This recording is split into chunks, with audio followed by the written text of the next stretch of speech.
Ada seorang raja semen pada tahun 2014. Ia mengikuti acara kencan buta. Pria ini berpakaian normal. Ia berdiri di atas panggung memulai perkenalan.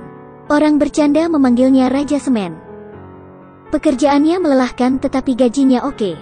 Ia mendapat 4 atau 500 yuan sehari. Jika mengambil cuti 2 hari dalam sebulan, bisa mendapatkan hingga 15.000 yuan.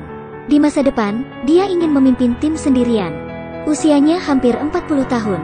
Dia berharap menemukan seorang gadis pekerja keras, agar bisa bekerja keras bersama mengejar mimpi, dan merawat orang tuanya bersama.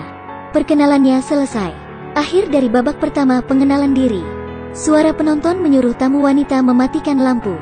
Seorang tamu wanita berkata dengan jijik, "Tukang batu itu kotor dan bau. Ditambah gajinya tidak besar. Sulit untuk mendapat banyak uang setiap hari."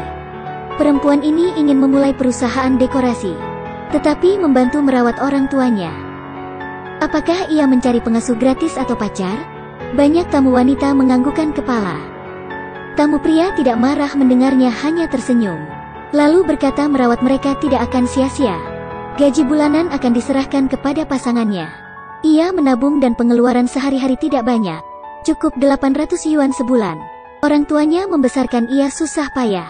Pria itu sibuk bekerja, dan orang tuanya lansia. Ia perlu pasangan untuk menjaga mereka.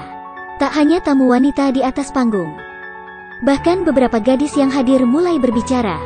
Beraninya pria itu datang ke acara ini. Harusnya ia mencari pengasuh saja. Ketika tamu wanita mendengar ini, ada yang berkata, "Bagi orang tua lain membesarkan anak itu mudah. Orang tuanya menua, bukankah orang tua pasangannya juga?" Wanita lain mengaku ia di posisi sama dengan pria itu. Jadi rasanya lebih baik mematikan lampu.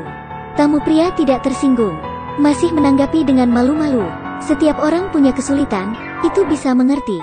Ia bertanya pada tamu wanita 11. Apa pendapat tentangnya? Tamu wanita 11 berpikir sejenak, tampak ragu untuk berbicara. Lalu bertanya alasan sang pria memilih pekerjaan itu. Tamu pria menjawab, keluarganya miskin sejak kecil, dan orang tuanya sudah tua. Mereka belum pernah keluar dari gunung. Pada akhirnya, ia berhenti sekolah setelah 9 tahun wajib belajar. Orang berpikir ia muda serta tidak ada keterampilan. Ia hanya melakukan pekerjaan berat, melakukan apa saja untuk menghasilkan uang. Kini, ia menabung untuk masuk perguruan tinggi. Tetapi karena kampusnya terlalu jauh, ia menyerah takut tidak mampu belajar. Tamu wanita 11 terdiam.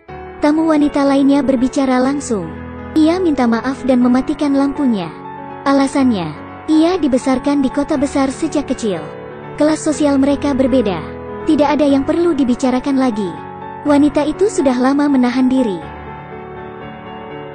Pria itu pun setuju. Pendidikannya rendah tetapi ia masyarakat yang demokratis. Jadi ia membebaskan para wanita berkomentar. Ia memang penyemen, mungkin berubah di masa depan. Orang boleh memandang rendah pekerjaannya. Memang tukang batu itu kotor dan bau, tetapi bisa saja memiliki jiwa yang menarik. Meski tidak ada yang dibicarakan, ia tetap menjelaskan cita-citanya. Di masa depan, ingin memulai bisnis sendiri. Sang pria berkata bahwa wanita itu merendahkan ia serta pekerjaannya. Tetapi tamu wanita itu menjawab, ia tidak menghina pekerjaan pria itu. Seperti traktor yang tidak diizinkan memasuki kota.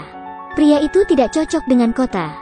Belum lagi wanita itu bekerja di bar sebagai bartender bergaji besar. Ia menghasilkan 20.000 hingga 30.000 per gelas. Tidak sepadan dengan pendapatan sang pria.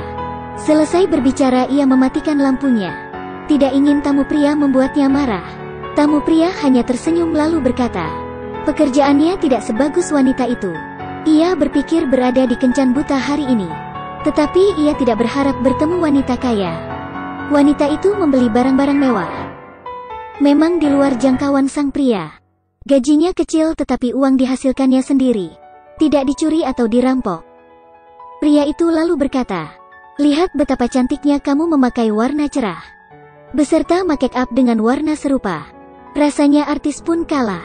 Awalnya suasana tegang, tetapi mulai berubah. Ada yang bertanya tentang rencananya. Kapan ingin mulai merintis usaha? Tamu pria menjawab belum sekarang uangnya tidak cukup. Ia masih akan bekerja 1 atau 2 tahun lagi. Pernah mempelajari bisnis, jadi ia paham cara-cara mengumpulkan sumber pelanggan tertentu selama usahanya itu menguntungkan. Saat ini, tamu wanita lain mengajukan pertanyaan. Sang pria ingin uangnya untuk memulai bisnis. Jika ia menikah, kapan ia akan membeli rumah dan mobil? Sang pria belum merencanakan itu. Ia harus memulai bisnisnya terlebih dahulu. Banyak tamu wanita pun mematikan lampu. Pembawa acara maju untuk berkeliling. Jika belum berencana membeli rumah dan mobil, lalu kapan ia akan memulai karirnya? Sang pria harus memperkirakan rencananya. Tamu pria menjawab mungkin setelah 5 tahun. Jika bisnisnya cukup baik, mungkin lebih cepat. Saat ini, hanya ada 1 orang yang tersisa. Tamu wanita yang terakhir berkata, ia tidak mau banyak bicara. 5 tahun itu waktu yang cukup lama. Dan saat ini pun ia belum memulai bisnis. Jadi akan memakan lebih dari 5 tahun. Ia menyarankan sang pria mencari pacar di luar acara. Itulah yang terbaik untuk saat ini.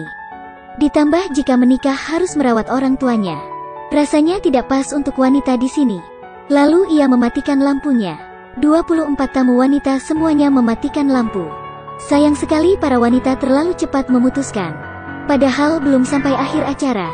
Pria itu akan diingat dalam acara ini karena tidak ada yang mau dengan orang masih bermimpi. Tepat ketika dikira pertunjukannya berakhir, akhirnya membuat semua orang tercengang. Pembawa acara mengatakan yang sebenarnya. Tamu pria itu memang pembuat semen. Tetapi itu dulu. Sekarang dia telah berkembang pesat. Ditambah perkembangan real estate yang cepat. Perusahaan dekorasinya telah berubah. Dipilih sebagai zona pengembangan ekonomi. Dan menjadi kawasan bisnis CBD di kota. Nilai yang dia investasikan sekitar 20 miliar. Ketika pembaca acara selesai berbicara, para wanita menjadi menyesal. Mayun berkata mimpi harus diwujudkan untuk menjadi kenyataan. Jadi majulah dengan berani menuju impianmu. Kamu perlu bekerja keras, sisanya Tuhan yang bertindak. Sekian dulu video hari ini. Sampai jumpa lagi.